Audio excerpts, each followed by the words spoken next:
¿sí? Y esta vez vamos a hablar acerca del segundo desarrollo regional de estas culturas preincas. ¿Y por qué hablamos de este desarrollo regional? Pues estas llegan como consecuencia de la caída del primer imperio, del primer gran imperio que tuvo el Perú, del Imperio Huari. Pero antes de hablar de estas pequeñas culturas que sobresalieron, sobre todo en la costa del Perú, vamos a recordar cronológicamente el orden en la que fueron desarrollándose estas culturas, ¿sí? Y habíamos hablado en un primer momento de la cultura Paracas. Después de Paracas habíamos hablado de Nazca. Después de Nazca, brevemente, un poquito hablamos de Tiahuanaco para llegar después a los Huari. Entre las cosas peculiares que tienen estas culturas es que Paracas, ya como lo habíamos estudiado, eran reconocidos los Paracas por la manera de enterrar, ¿no?, a los muertos, en una especie de tumbas, cavernas adentro de la tierra en forma de copa y que correspondían al periodo cavernas, por eso se llama Paracas cavernas. Y el periodo necrópolis, ¿sí?, es el periodo correspondiente a la cultura nazca, que no solamente sobresale en eso, sino también en sus famosas líneas, ¿sí? Y ya que estamos hablando de enterramientos, pues también tenemos que hablar en Tiahuanaco, sobresalieron las chulpas, ¿no?, que eran monumentos funerarios característicos en esta cultura. Bien, entonces, después de haber hecho este orden cronológico, pasamos a ver ahora sí nuestro esquema para ubicarnos en el espacio-tiempo y ver cómo se desarrollaron estas culturas regionales. Y como podemos ver, acá he preparado este esquema para poder entender el periodo en donde se ubican estas culturas. Y como ya te había mencionado, pues vienen como consecuencia de la caída de Huari. Al caer Huari, lógicamente estas culturas empiezan a independizarse, empiezan a tener autonomía, cada una de ellas empieza a tener sus propias características, ¿sí?, tienen sus propios aportes culturales, ¿sí? Este periodo es aproximado entre los 1000 a 1400, 1470 después de Cristo, y esta datación lo hace, y el nombre de segundo desarrollo regional lo llama así lumbreras, pero para John Rowe, que también analiza este tiempo, para él lo llama el intermedio tardío, ¿no? Pero no solamente acá sobresalen Lumbreras y Rose, va a haber una historiadora peruana, María Rostorovsky, que llama también a este periodo, es el tiempo o el periodo de los reinos y señoríos. Lógicamente hay una diferencia, reino es un espacio mucho más grande, ¿sí?, de mayor influencia, y los señoríos son terrenos más pequeños. Y dentro de estos se desarrollaron las culturas Chimú, Chincha, Chachapoya, Chancay, Aymara, Collis, entre otras, ¿no? Entonces, estas son las grandes culturas. Hay que recalcar que dentro de estas culturas regionales también están acá la Inca, ¿sí? La Inca. Pero, ¿por qué lo hemos puesto en la parte derecha como imperio? Porque esta Inca va a empezar a crecer, a desarrollarse y a conquistar pueblos. Y la conquista de pueblos, la expansión de su gran cultura va a hacer que al final llegue a convertirse pues en un imperio. Por eso es que está aparte, ¿no? Entonces es bueno tener en cuenta eso, que los incas empiezan conjuntamente con los chimús, con los chinchas, ¿sí? Y al final va a ser van a ser los incas, ¿no?, quienes conquisten a todas estas culturas regionales, convirtiéndose pues en el segundo y último gran imperio que tuvo el Perú hasta la llegada de los españoles, ¿sí? Entonces, después de haber visto este tiempo cronológico en donde desarrollaron estas culturas, pues vamos a hablar hoy día acerca de la cultura Chimú. Sí, la cultura Chimú, famosa por su cuchillo ceremonial o llamado también tumi. Pero de eso vamos a hablar un poco más adelante. Y lo primero que tenemos que hacer es ubicarnos, ahora sí, en el espacio geográfico. En nuestro mapa del Perú vamos a ver que la cultura chimú se desarrolla en la costa norte del Perú, ¿sí? Que tiene su localización como ciudad central en el departamento de La Libertad, y desde ahí se expande por el norte, llega hasta el Tumbes, hasta la frontera con Ecuador, y por el sur hasta Lima, ¿no? Específicamente hasta Barranca, ¿sí? Y dentro de esta localización, el espacio donde se desarrolla esta cultura, pues la ciudad cosmopolita, ¿sí? La ciudad religiosa, la ciudad política, el eje de esta gran cultura, va a ser pues la ciudad de Chanchán, que está ubicada a 5 kilómetros de la ciudad de Trujillo. Y vamos a hablar un poquito de Chanchán, ¿sí? Como vemos acá en las imágenes, esta ciudad es grande, es una ciudad cosmopolita. Chanchán es igual a decir la ciudad de barro, es la gran fortaleza que predomina a 5 kilómetros de la ciudad de Trujillo. Y se caracteriza porque en sus paredes vamos a encontrar muchos grabados de figuras zoomorfas, ¿sí? De figuras geométricas, olas de mar, ¿sí? Y dentro de ella vamos a encontrar talleres, templos, pirámides, calles, murallas, canales, ¿sí? Una especie de depósitos, talleres, veredas, barrios de trabajadores y cementerios. Pues como ya te había dicho, ¿no?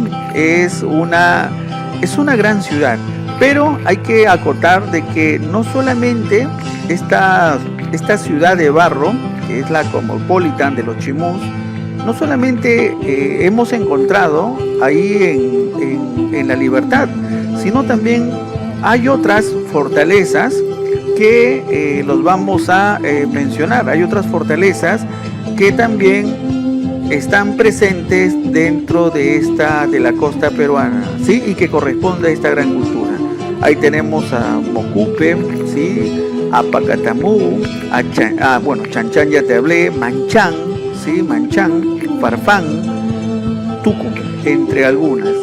Y podríamos decir que es la segunda fortaleza más importante, la que se encuentra en Barranca, en Lima, la fortaleza de Paramonga. Dicen los historiadores que esta fortaleza se creó o se diseñó con la intención de contener a los incas, ¿no? Que venían por el sur, desde el Cusco. Pero después los incas entraron por otro lugar. Ellos entraron por la ciudad de Trujillo, ¿no? Y ahí sometieron a los chimús. Pero bueno, eso ya vamos a hablar posteriormente. Entre sus características principales podemos mencionar que el idioma de los chimús es el muchic. El gobernante, el que los lideraba, era llamado el Chimucápac, ¿sí? Y bueno, hay que tener en cuenta que la región donde se desarrolla esta gran cultura, ya lo hemos visto, fue la misma donde se desarrolló la cultura mochica. Por lo tanto, tiene influencia cultural de los moches, ¿no? De los moches y de la cultura de las mayeques que están cercanos ahí, ¿sí? Como toda gran cultura, esta, igual que los incas, también tiene una leyenda origen, y en su leyenda habla acerca del dios Tacainamo.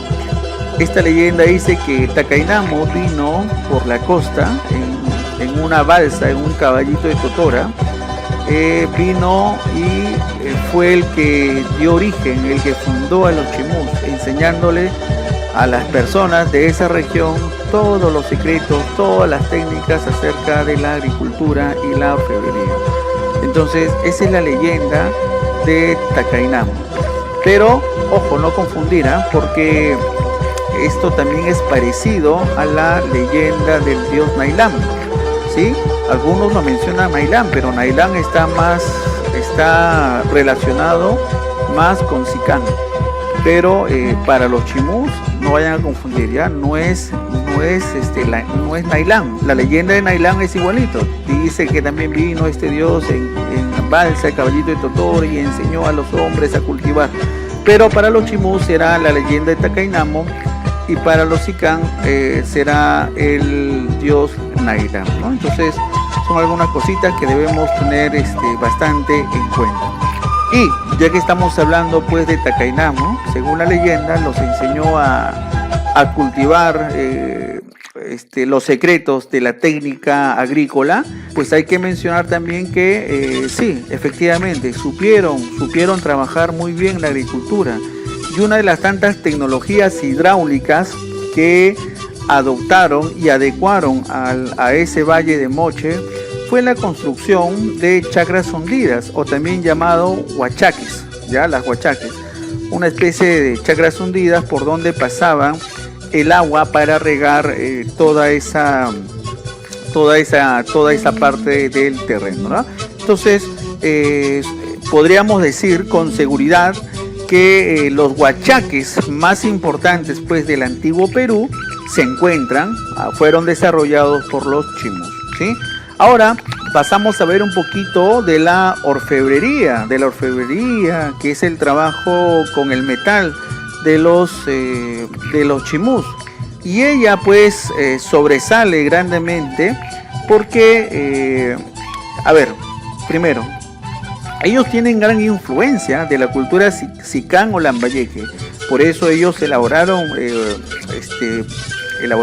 finas joyas en oro y plata, ¿sí? Elaboraron, como lo vemos en las imágenes, vasos, orejeras, pectorales, brazaletes, máscaras, coronas, en fin, y los famosos tumis, las que ya te había hablado, que son los cuchillos ceremoniales, ¿no? Entonces, en esto son muy reconocidos los chimús. El tumi, hay que también señalar, el tumi es, si tú ves el tumi, lo ves en un libro de historia o en primaria, tú ves el tumi y lo relacionas con chimú, pero hay que decirlo que el tumi es propiamente herencia de lo que trabajó la cultura Sicán, y los chimús lo asimilaron, también lo trabajaron esa forma, ¿no? Pero si hablamos de relación, el tumi pertenecería a la cultura Sicán, ¿sí? Pero eso no deja de admirar el gran trabajo que tenían los chimús, ¿no? Entonces no solamente fueron influenciados por los Sicán o por los lambayeques, sino que mejoraron esas técnicas, haciendo pues, como ya te había mencionado, que sus grandes orfebres se fueran al Cusco cuando los incas invadieron. Y ya que estamos hablando pues de los incas, llegamos al tiempo en que esta cultura, en el año de 1470, sucumben ante una cultura que te había dicho que se estaba expandiendo, que pertenecía dentro de este desarrollo regional. Pues esta cultura va expandiéndose, va creciendo, va conquistando pueblos, y entre uno de los tantos pueblos, los chimús van a sucumbir ante los incas, ¿ya? Fue en 1400 o 1470 que el inca Túpac Yupanqui llegó pues junto a sus tropas a la ciudad de Chan, ¿sí? Y tras varios enfrentamientos, Túpac Yupanqui logró sitiar el lugar, destruyendo todos los túneles que suministraban agua a toda la ciudad. Así pues, poco a poco la ciudadela de Chan se fue reduciendo hasta quedar a tan solo 10.000 personas, ¿sí? Este proceso de caída de Chan no fue en un instante, más o menos 30 años después que Túpac Yupanqui los había vencido. Los pocos chimús pues que quedaban quisieron rebelarse contra los incas, pero el poder de ellos era más fuerte, por lo que esta última rebelión al final no llegó a tener gran éxito, ¿no? Y con esto acabó definitivamente la cultura chachán. Más adelante, con la llegada de la conquista de los españoles, también se ensañaron con Chan y la saquearon, ¿sí? Ya que pensaban que ahí podrían encontrar grandes tesoros de oro y plata, ¿sí? Entonces, a grosso modo, pues muchachos, esto es la historia de esta gran cultura emergente en la costa peruana, en el norte de la costa peruana, ¿sí? Hay que también mencionar que en 1986 la UNESCO la declaró como Patrimonio Cultural de la Humanidad, ¿sí? Entonces, miren, hay bastantes cositas por la cual nosotros como peruanos tenemos que sentirnos muy orgullosos. Ya en las anteriores culturas hemos hablado de las técnicas, de la creatividad de los peruanos, y ahora podríamos decir también que los peruanos no solamente fuimos hábiles en la agricultura, en las técnicas hidráulicas, sino también fuimos personas muy trabajadoras y fuimos ricos, materialmente ricos, ¿sí? Estas grandes aleaciones de oro y plata hablan mucho acerca del gran aporte, ¿no? Del gran aporte y motivo por la cual los españoles tuvieron que saquear todo eso. Bueno, entonces estos serían los aspectos más generales de la cultura chimú, ¿no? Y rápidamente, para mencionarte otra cultura que se desarrolló contemporáneamente a los chimús, fue la Chincha, ubicado en la región de Chincha, ¿sí? Pero a ellos los vamos a reconocer principalmente porque van a ser los fenicios peruanos. Sí, los fenicios peruanos. Recuerda que en Historia Universal habíamos hablado que en el Mediterráneo nace una gran cultura, la fenicia, que se caracterizan por ser los grandes comerciantes, navegantes, que hacían pues, ¿no?, toda esta clase de mercado, iban de pueblo en pueblo a través de sus embarcaciones. Pues bueno, los chinchas tendrán esa peculiaridad, por eso son conocidos como los fenicios peruanos. Y es a través del mar donde los chinchas llegarán a diversas zonas. Los cronistas cuentan que en Chincha pues había una gran cantidad de mercaderes que comercializaban a lo largo de la costa, y para ello pues utilizaban balsas, o sea, colocaban sus productos para venderlos y los llevaban a lugares muy lejos, ¿no? La historiadora María Rostorowski dice que estos mercaderes llegaban hasta la zona de Manta, en Ecuador, donde conseguían el valioso espóndulo, que era una especie de concha, ¿sí?, que utilizaban, muy valorado por los andinos de ese tiempo. Y que también no solamente existió un comercio marítimo, sino también un comercio terrestre, donde donde iban con llamas y cargadores y llegaban pues sus productos hasta el Cusco y el Collao.